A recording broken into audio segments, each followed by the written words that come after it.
Good morning, welcome everyone. So today we're going to talk about levels of conflict, keeping perspective, and then budgeting time. I came across this topic a little bit in my recent travels to England, and then also for something I had been doing for work. I'm trying to get the bureaucracy to change how they think about something that we do in recognizing people. So we write awards for people, and recognizing people for the work that they do and using awards as an exemplar for other people to follow has great intent behind it. The problem that I see is that the process to do so eats up a huge amount of our time, right? So being in the military, the job that I do, we are focused on defending the country, and part of that is being lethal and being ready, right? That's what we do, we prepare for that. And so spending time filling out paperwork in a very bureaucratic, rules-based way takes away from that primary mission. And so over the decades that the military's been around, we've accumulated more and more of this bureaucracy. And if any of you have studied organizational bureaucracy or organizational communication, you know that bureaucracies are self-healing. And that these rules pop up, and unless there are essentially T cells in the body, in the bureaucracy, that go back and essentially cannibalize the parts that are dead, nothing ever goes away. And so I was thinking about this, what other things do we do in our life that take away from the primary mission, whatever that primary mission is for us? And so as I thought about it, I think there are kind of three levels that we operate at that prevent us from getting to the big picture. So I want to go over those and then talk a little bit about how I think we could get after refocusing our priorities to then focus on those important things.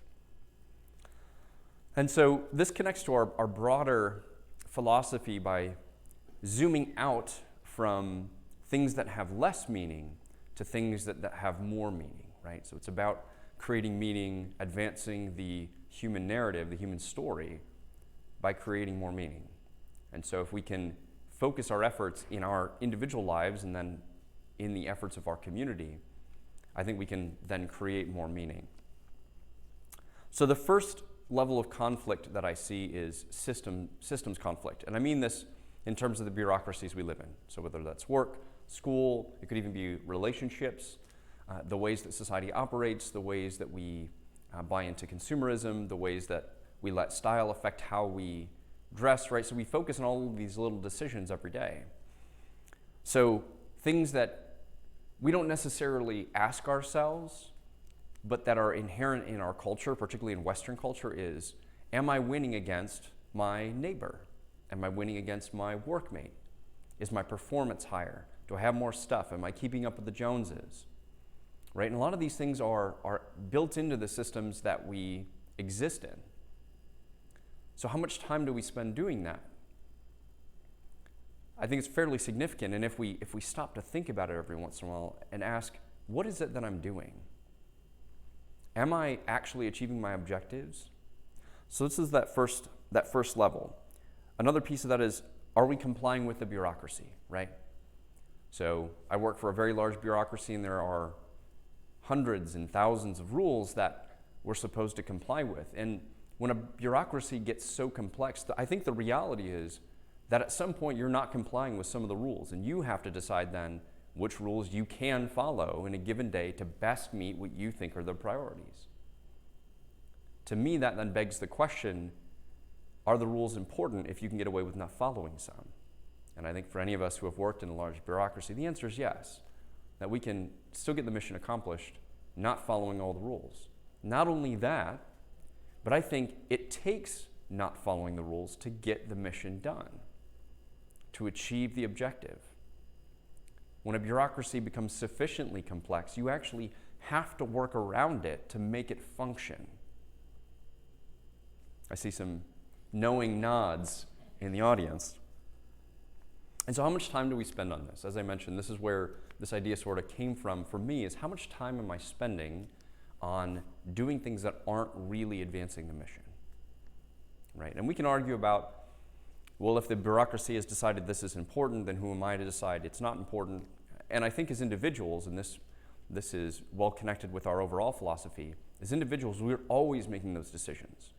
We're always determining if our morality, our ethics, and then our laws and our bureaucracy are in line to achieve the human or the greater objective of having humanity progress.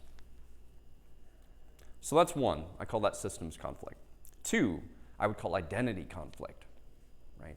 So for identity conflict, this is religious, national, ethnic, right? So this is more tribe-based. The systems level is more kind of individual-based.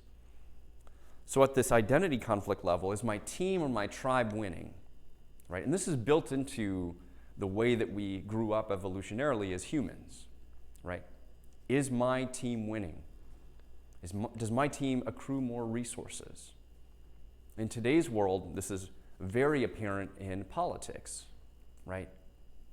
I'm either on Team Democrat or Team Republican, and I want my team to win. And it seems at this point in time, it's whatever it takes. Whatever it takes for my team to win. I don't care who I have to vote for. I don't care about things that I don't necessarily agree with. My identity is tied up in my team. And if my team wins, then I'm a winner. But then we have to ask ourselves, are those teams even rooting for our objectives as individuals, or are they pursuing things that are beneficial to the country, let alone humanity? I think the answer is probably not. Because realistically, both teams rely on the exact same system being the way it is, right? It's simply a greater size of bureaucracy that has certain rules and it has certain incentives like any other system does. So this is particularly interesting to look at in the political realm, and then even in just whether it's government or ethnicities. You look at conflict around the world in recent decades, and a lot of those conflicts are based on what I would call a false conflict, right? People in power get their constituents to focus on what we call hot button issues, right? So abortion is one of those issues.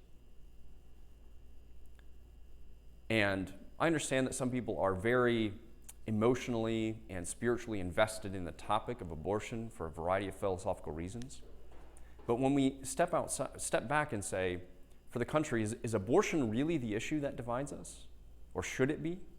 Should that be the issue that causes us to not work together? What about gun control, right?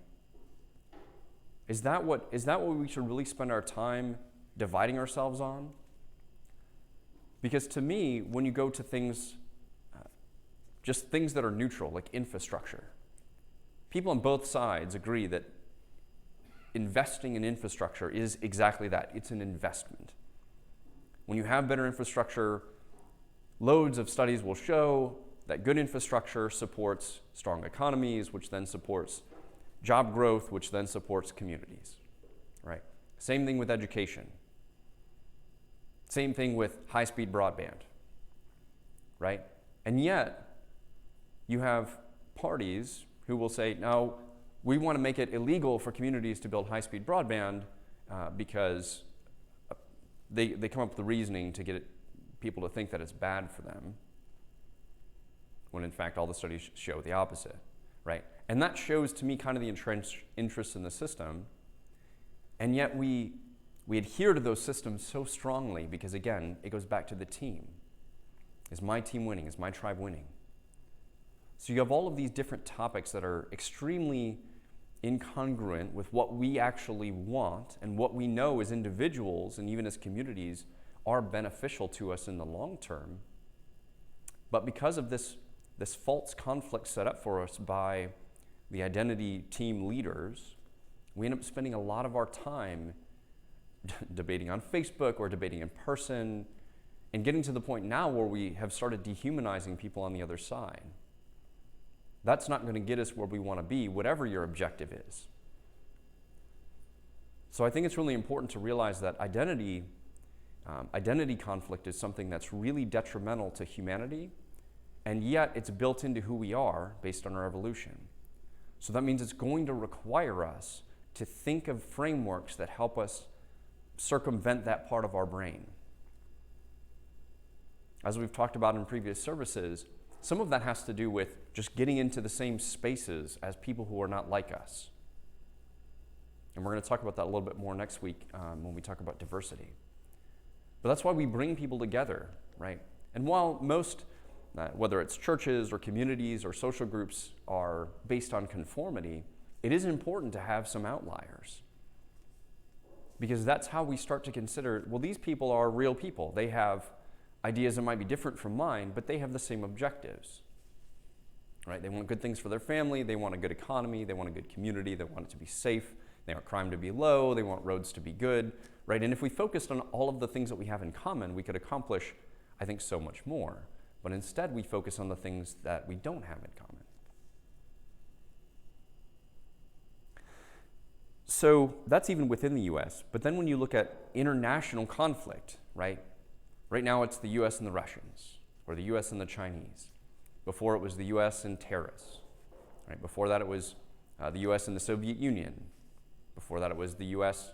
and the Nazis. Right? There's always been this external threat which is beneficial in uniting a country, but then think about the resources we spend preparing for international conflict as opposed to something else that could be invested in.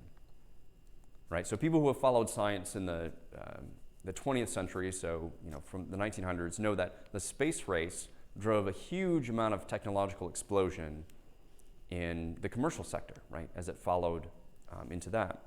So today, the NASA budget is $21.5 billion, which is a lot. But the defense budget is $686 billion, right? So based on my rough public math, that's 30 times the NASA budget. One of our previous services, we talked about the threats to humanity, right? Nuclear war, disease, climate, and then space-based threats, right? The chance of getting hit by a meteor or an asteroid that's going to wipe out life on Earth is very, very, very small. But we're going to ideally be around, or the planet will be around for still a few billion years. So over time, there's a fairly good chance we're going to get hit by something. And personally, I would like to have some redundancy built into the system so that we have somewhere else to go in the case that happens. Or we have a way to deal with that scenario. That's going to require a significant amount of investment. So if we, instead of focusing on us versus whatever other country or whatever other ideology, we thought instead of, how do we make humanity redundant? Then we can argue the finer points. Again, how do we focus on the things that we have in common? In this case, we all die if the planet gets hit by a meteor or an asteroid. I guess the asteroid's bigger, right? Or asteroids are in space, and then meteors are the things that go through the atmosphere, something like that. So we all die. Everybody loses. Humanity's over. It's as if we never existed. Right? That's a lose-lose case. Everybody loses. And right now, if we spend our time and our resources and end up at that lose-lose case, it doesn't matter who was winning at the time, they still lost. So when we zoom out to that level, we can see, oh wait, maybe we're not investing our resources smartly. And then again, entire industries are based on this idea of this false conflict. Right? So the military-industrial complex. Even aid organizations, to an extent, rely on conflict. So there are entire industries that are built around differences and focusing on differences. And I'm not saying that they're inherently good or bad, but just that the resources we have invested in those industries may be better used elsewhere. And I think this is particularly true as I would propose, and I don't have the scientific studies to back this up. I know in terms of food, the Earth can produce as much food as we currently need to feed everyone on Earth. Right? The distribution systems aren't quite there, and we have to figure out how to do it efficiently. And the problem is that we can't do it at cost that is incentivized by the way the current capitalistic system works in our world. But conflict in the past has generally been driven by the idea of scarcity, right? Zero-sum game. If I'm winning, they have to lose. If they want to win, they're taking something from me because I'm winning now. But I don't think that idea is true anymore. However, it would take us pooling resources, working together, having partnerships. The space station is a great example. While we seem to be ratcheting up tensions between the US and Russia, we still both send our astronauts to the same space station. And I would imagine in that space station where they rely on each other to survive and they're looking at the planet from a distance, they're probably not thinking about Russian versus US. If only we could get to that point where we had that vantage and where we realized that that space station is exactly the same as this planet. This is our space station. We're both on it, and we both require the participation of each other to make it work, right? To make sure the oxygen scrubbers are scrubbing the carbon dioxide out of the air, right? Or CO2 scrubbers, technically. That's our planet. Those are our plants. That we're not polluting the inside of our space station. That we make sure it doesn't get hit by other bits of things in space. It's all the same, just on a bigger scale. So again, that was the identity level of conflict. So then we get to the humanity level, right? This is what we've been talking about up to this point is, at the humanity level, we have things that if they wipe us out, we lose. Everyone loses. Every team loses because there's only one team, and that's Team Human. So this is the question I've asked myself, is when the next crisis or catastrophe occurs, will we have had enough time and spent our resources wisely to be able to handle it? And we don't know the answer to this question, right? We'll only find out when this catastrophe occurs. But if we think about it now, we can say, well, are we spending our resources and our time as best we think we should to address those human-level catastrophes? I think the answer is probably not. And there's always going to be some efficiency in any system. Going back to bureaucracy, any system is going to have inefficiencies. But it should be incentivized to meet your primary objective. Primary objective of our Being Human Church is to advance humanity, survive and thrive, make sure the human story continues. And so that's why I think it's incumbent upon us to advocate for this idea of working on commonalities, human commonalities, that then allow us to focus on those long-term things that protect us. So how do we do that? Well, I think it starts at the individual level. How do we budget for the big rocks? There's a great video or narrative that I've seen before of a professor who has a jar, right? And in this jar, you need to get a whole bunch of stuff in there, right? So he's got big rocks, or I think in this case golf balls, small rocks, tiny pebbles, dirt, sand, dust. And so how do you get them in? Well, if you start with the small things, the dust and the sand, you can't get all your big rocks in. So you have to start by focusing on the big rocks. So big rocks go in first. And the jar seems full, right? It's filled to the top with big rocks, but how much more can you fit? Then you put in the small rocks, and you shake them in and they get down, right? Then smaller, then dirt, then sand, then dust. You shake it all around. To me, the shaking around it wasn't a feature of this story, but I think it's actually important. I think the shaking around, the reorienting of the things in there, is actually you gaining perspective. How do I fit more? How do I make my life more full? And at the end, he pours a beer in there because he says there's always time for a drink with friends. Which is funny, but I think is important. Right? There have been studies that show that at the end of life, no one says they wish they did more work, that they spent more time at the office, that they had more things. Primarily, people wish they had spent more time with family, friends, and loved ones. Those are the big rocks. But they don't seem big in everyday life, right? Spending 15 minutes or 21 minutes with your kids seems like a small thing, right? And you've got this other thing that's immediate, right? So I call it the tyranny of today. Right? The tyranny of today is always going to try and distract us from the things that are actually important in the long run. So I think if we start with ourselves by focusing on the big rocks and we question these things in our lives, whether it's the bureaucracy or our identity politics, is it worth my time to be spending doing whatever conflict actions are associated with this level? Is it really worth it to follow all of the rules when we are going to have to choose which ones we do and don't follow? Is it worth it to be arguing and fighting these little issues that don't really matter when there are systemic things that we can change? John and I were talking earlier about elections, right? There's so many things at the state and local level people can do, but they're so focused on the national identity politics argument. So how do we zoom out? How do we get ourselves to see these bigger picture ideas? Well, like I said, I think it starts with, in our daily lives, reflecting, right? And this is why gratitude is good and trying to maintain perspective is good, because it helps us on a daily basis to focus on, what am I really grateful for?